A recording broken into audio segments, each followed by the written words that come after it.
आप मुख्यमंत्री हैं हमारे प्रदेश के। आज अगर हम लोग रोजगार की अगर अपेक्षा रखेंगे तो आपसे नहीं रखेंगे तो किससे रखेंगे? और मुख्यमंत्री तो कहते हैं कि भैया जितने युवा हैं वो अनुभवहीन होते हैं। नमस्कार, मेरा नाम आलोक है। आप लाइव स्ट्रीज देख रहे हैं। आज से लोजपा के अध्यक्ष चिराग पासवान भी बिहार चुनाव के इस रण में कूद पड़े हैं। आज उन्होंने यह विज़न डॉक्यूमेंट्री 2020 के लिए बिहार फर्स्ट बिहारी फर्स्ट जारी किया है।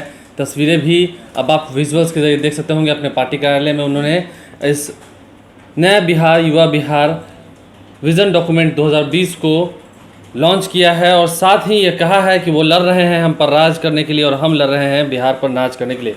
इसके अलावा बिहार के मुख्यमंत्री नीतीश कुमार पर भी उन्होंने कड़ा कटाक्ष किया है, कई सवाल भी पूछे हैं और ये साफ कह दिया है कि यदि इस बार बिहार में नीतीश कुमार जीत गए तो बिहार हार जाएगा। क्या कुछ कह रहे हैं ज़रा सुनिए। कि किस तरीके से पारिवारिक तौर पर जो एक क्षति पहुंची है। आज पहली बार ऐसा है कि मैं आप लोगों के बीच हूँ, एक प्रेस वार्ता कर रहा हूँ और पापा उस वक्त साथ में नहीं है। नहीं तो मुझे याद है कि जब भी ऐसी कोई प्रेस कॉन्फ्रेंस होती थी या कभी भी हम लोग का इंटरेक्शन होता था तो या तो पापा उसे खुद टीवी पर देख रहे होते थे और या फिर जैसे ही मैं जाता था तो वो तुरंत पूछते थे कि अच्छा बताओ क्या हुआ, क्या पूछा, तुमने क्या बोला।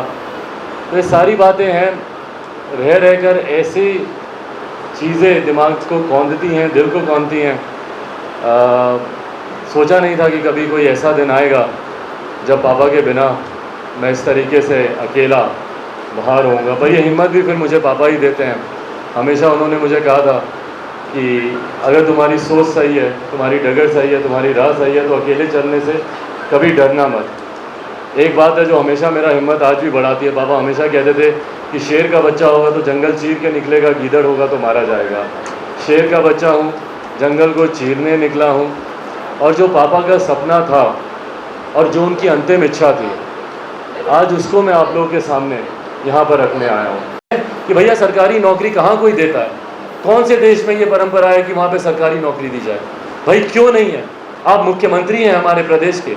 आज अगर हम लोग रोजगार की अगर अपेक्षा रखेंगे तो आपसे नहीं रखेंगे तो किससे रखेंगे? सरकारी नौकरी आप दे नहीं सकते। कारखानों को लेकर आपने हाथ खड़े कर लिए। जिस तरीके से मुख्यमंत्री ने बोला कि लैंडलॉक्ड है हमारा एरिया, प्रदेश हमारा बिहार। भैया पंजाब भी ऐसे ही लैंडलॉक्ड है, हरियाणा भी है, मध्य प्रदेश भी है, राजस्थान भी है। और आंकड़े आप लोग निकाल कर देखिए, हजारों की संख्या में वहाँ पर कारखाने खुले हुए हैं। और हमारे यहाँ कारखाने नए खुलना तो बंद, मुख्यमंत्री जी के कार्यकाल में आप देखिएगा कि कितने सैकड़ों जो चल रहे थे कारखाने वो बंद हुए हैं। निरंतर मैंने मुख्यमंत्री से आग्रह किया कि सर सबसे पहले जितनी बंद मिलें पड़ी हैं उसको हम लोग को खुलवाने का काम करना चाहिए। पेपर मिल हो, चीनी मिल हो, कई ऐसे कारखाने, उसमें यंग IT प्रोफेशनल्स की टीम को आप हायर कीजिए और उन प्रोजेक्ट को कैसे फाइनेंशियली वाइबल किया जाए उस पर हम लोग को काम करने की ज़रूरत है। नहीं, मुख्यमंत्री की सोच ही नहीं है उस तरफ से, ना शिक्षा को लेकर ना रोजगार को लेकर। इतनी युवा विरोधी सोच के साथ हमारे मुख्यमंत्री हैं, वो चाहते ही नहीं है कि हमारे प्रदेश का युवा आगे बढ़े और यही कारण है युवाओं का पलायन हमारे प्रदेश से होता जा रहा है। और मुख्यमंत्री तो कहते हैं कि भैया जितने युवा हैं वो अनुभवहीन होते हैं। ताज्जुब होता है मुझे, क्योंकि मुख्यमंत्री जी ने अपनी राजनीतिक शुरुआत भी युवा के तौर पर ही की थी। छात्र आंदोलन से वो निकले थे, JP के दौर से वो निकले थे और उस वक्त उनकी जो राजनीति थी वो छात्र आंदोलन छात्रों युवाओं के लिए ही था। और आज जब दूसरे युवा आगे बढ़ना चाहते हैं, मेरे जैसे युवा जब विकास की सोच लेकर आना चाहते हैं तो सबसे ज़्यादा अगर हम लोग की कोई टांग खींचने का काम करता है, हम लोगों को पीछे धकेलने का काम करता है तो हमारे मुख्यमंत्री ही वो काम करते हैं। बिहारियों के सुझाव से हम लोगों ने Bihar first Bihari first vision document हम लोगों ने तैयार किया। लंबे समय से मैं और पापा मिलकर इसके ऊपर काम कर रहे थे। इसकी फाइनल रूपरेखा हम लोग तैयार कर रहे थे। मुझे याद है कि अस्पताल में भी अपने आखिरी दिनों में भी पापा ने इसमें बैठकर कई ऐसी चीज़ें हैं जो उनके जहन में आई, उन पॉइंट्स को उन्होंने जुड़वाया, उन चीज़ों को थोड़ा सा जहाँ ठीक करने की ज़रूरत थी उनको बैठकर ठीक किया। इसके लिए जिस समिति का हम लोगों ने गठन किया उस समिति के साथ निरंतर अस्पताल से भी पापा फ़ोन पर बात करते रहे, उनसे चर्चा करते रहे कि इसमें ये चीज़ को ऐसे करना चाहिए। उनका एक अपना सक्रिय राजनीति का 51 साल का बेदाग सक्रिय राजनीति का उनका अनुभव है।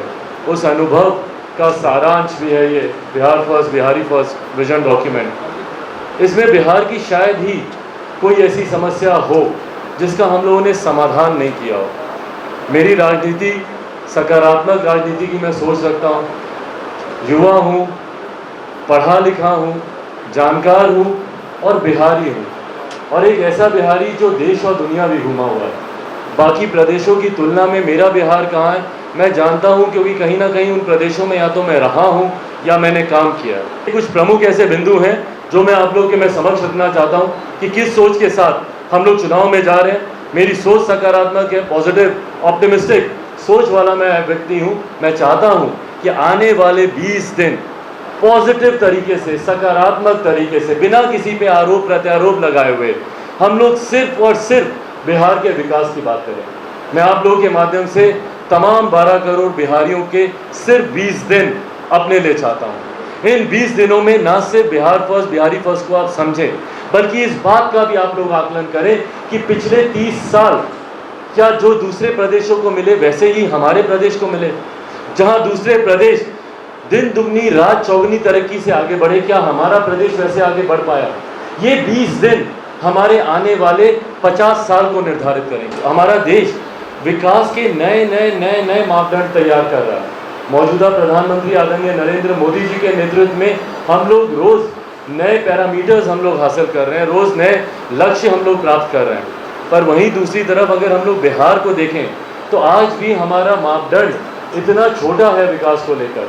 मैं नहीं मानता भैया कि नली गली बनाने से विकास होगा, और नली गली तो कब की बन गई होनी चाहिए थी। मैं नहीं मानता कि बाढ़ का पानी अगर आपके हर घर तक पहुंचे तो उसे हर घर नल जल योजना से उसको जोड़ा जा सके। ये तमाम चीज़ों का समाधान अभी तक हो जाना चाहिए था। आज अगले 5 साल का विजन क्या है हमारे मुख्यमंत्री जी का? विजन है कि हम हर खेत को हम बिजली पहुंचाएंगे। भैया ये बिजली अभी तक पहुंच गई होनी चाहिए थी। कृषि प्रधान प्रदेश है हमारा, अभी तक ये प्राथमिकता पर होना चाहिए था कि हर खेत को बिजली, हर खेत को पानी, ये प्राथमिकता पर हम लोग को लेकर चलना चाहिए था, ना कि 15 साल के बाद आप इन चीज़ों का जिक्र करें। पलायन हमारे प्रदेश की जो सबसे बड़ी समस्याओं में से एक है। आप देखिएगा धीरे धीरे धीरे धीरे करके देश, जहाँ एक तरफ हमारा युवा देश है, जहाँ हम लोग बात करते हैं कि भैया 70% आबादी भारत में ऐसी है जिनकी आयु 35 वर्ष से कम है, और ये बहुत बड़ी ताकत होती है। युवा ही भारत का भविष्य है, युवा ही नई सोच लेकर आएंगे, युवा ही बिहार को आगे लेकर जाएंगे। पर चिंता का विषय है युवाओं का पलायन। जहाँ देश हमारा युवा है वहीं प्रदेश हमारा धीरे धीरे बुजुर्ग होता जा रहा है। क्यों? क्योंकि सारे युवाओं का पलायन हमारे प्रदेश से होने लग गया है। रोजगार के लिए हो, शिक्षा के लिए हो, विभिन्न और कारणों से हो, व्यवसाय के लिए हो, पर जितने भी युवा हैं वो हमारे प्रदेश से धीरे धीरे पलायन करते जा रहे हैं, दूसरे प्रदेशों में जा रहे हैं, वहाँ पर रोजगार कर रहे हैं या शिक्षा हासिल कर रहे हैं।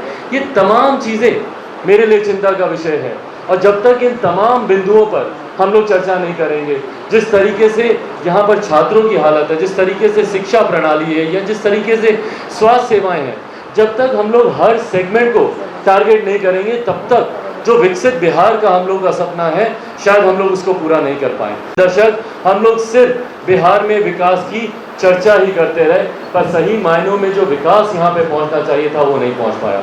अभी तक हम लोग अपने प्रदेश में सिर्फ जातीय समीकरण के आधार पर सरकारें बनती रही, सरकारें गिरती रही। अभी भी कई ऐसे सत्ताधारी नेता हैं जो सिर्फ वोट बैंक की पॉलिटिक्स करते हैं। किसी ने ईमानदारी से बिहार को आगे लेकर जाने की सोच नहीं रखी। मौजूदा मुख्यमंत्री को भी देखकर मुझे ताज्जुब होता है, आश्चर्य होता है कि भैया आप किस तरीके से जातीयता को आप बढ़ावा देते हैं। जहां एक तरफ बिहार का नेतृत्व करने के नाते आपकी प्राथमिकता होनी चाहिए कि कैसे जाति व्यवस्था हमारे प्रदेश से खत्म हो, कैसे कम्युनलिज्म, और हमारे मुख्यमंत्री बोलते हैं कि भैया जीरो टॉलरेंस है हमारा कम्युनलिज्म के प्रति, सांप्रदायिकता के खिलाफ हमारा जीरो टॉलरेंस है। पर वहीं दूसरी तरफ खुद जो व्यक्ति जातीयता को, जो व्यक्ति सांप्रदायिकता को बढ़ावा देता हो, उसके नेतृत्व में बिहार के विकास की कल्पना करना उचित नहीं है। जिन्होंने इससे बांटो और शासन करो की राजनीति को अपनाया हो, जब कांग्रेस, तो हमारा प्रदेश हार जाएगा, हमारा प्रदेश पुनः बर्बादी की कगार पर जाकर खड़ा हो जाएगा, हमारा प्रदेश का युवा फिर से पलायन करने को मजबूर हो जाएगा। मेरी आने वाली पीढ़ी, जितने युवा साथी हैं, उनकी आने वाली पीढ़ी पुनः पलायन करने को मजबूर हो जाएगी। इसीलिए साथियों, आप सबके माध्यम से मैं चाहता हूं कि हम लोग Bihar first, Bihari first vision document को हम लोग समझें, उसको आज मैं प्रदेश को जहाँ एक तरफ समर्पित कर रहा हूँ, आप सबके माध्यम से मैं चाहता हूँ कि उसके ऊपर ज़्यादा से ज़्यादा चर्चा हो। पहले मैं चाहता हूँ। तो आपने सुना तमाम बातों को चिराग पासवान ने कितनी मजबूती के साथ रखा है। लगातार जो खबरें हैं वो हम तक पहुंचा रहे हैं। बिहार विधानसभा से जुड़ी हुई हर अहम खबर हम तक पहुंचा रहे हैं। आप लाइव स्ट्रीम कर रहे हैं, हमारे चैनल को सब्सक्राइब कर लें, साथ साथ फेसबुक पेज भी लाइक करें। इसके अलावा ट्विटर हैंडल पर लाइव स्ट्रीम को फॉलो करें। धन्यवाद।